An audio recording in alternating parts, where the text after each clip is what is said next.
अतिशय वेगाने विकसित होत असलेल्या श्री विठ्ठलाच्या पावन नगरीत पंढरपूर समीप आम्ही घेऊन आलो आहोत एक सर्व सुविधांनी युक्त विठू माऊली नगर येथे भव्य प्लॉटिंग प्रकल्प। आमच्या प्रकल्पाची वैशिष्ट्ये प्रशस्त रस्ते, प्रत्येक बाजूला डिमार्केशन, संपूर्ण साईटला कार कंपाऊंड, रस्त्याच्या बाजूला स्ट्रीट लाईटची सोय, संपूर्ण प्लॉटिंग मधील रस्त्यांच्या दुतर्फा झाडांची लागवड, संपूर्ण प्लॉट धारकांना आवश्यक वीज कनेक्शनसाठी स्वतंत्र डीपीची सोय या आणि अशा अनेक सुविधांसह युक्त विठू माऊली नगर मध्ये 1 ते 11 गुंठ्यांपर्यंतचे प्लॉट उपलब्ध। साईटचा पत्ता विठू माऊली नगर, MIT स्कूलच्या पाठीमागे पालखी तळाजवळ, सातारा रोड, वाखरी, तालुका पंढरपूर। घडामोडी पाहण्यासाठी आमच्या YouTube चॅनलवरील PVR म्हणजेच पंढरी वार्ता या न्यूजला सबस्क्राइब करा आणि शेजारील बेल आयकॉनवर क्लिक करा।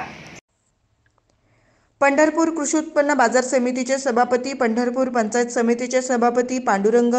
सहकारी साखर कारखान्याचे व्हाईस चेअरमन, जिल्हा परिषद सदस्य अशा विविध पदावर काम करीत असताना आणि राजकारणात असूनही आपली एक वेगळी प्रतिमा निर्माण केल्याने पंढरपूर तालुक्याच्या राजकीय आणि सामाजिक पटलावर एक वेगळी ओळख जपत आलेले वसंतनाना देशमुख यांच्या 61 निमित्त कासेगाव ग्रामस्थ आणि सत्कार समितीच्या माध्यमातून गुरुवार दिनांक 18 जानेवारी रोजी भव्य सत्कार सोहळ्याचे आयोजन करण्यात आले आहे। राज्याचे माजी उपमुख्यमंत्री विजयसिंह मोहिते पाटील यांच्या शुभ हस्ते आयोजित या सत्कार सोहळ्याचे अध्यक्षस्थान विशेष सरकारी वकील ॲडव्होकेट उज्ज्वल निकम हे भूषवणार आहेत। या सत्कार सोहळ्यास सांगलीचे खासदार संजय काका पाटील, खासदार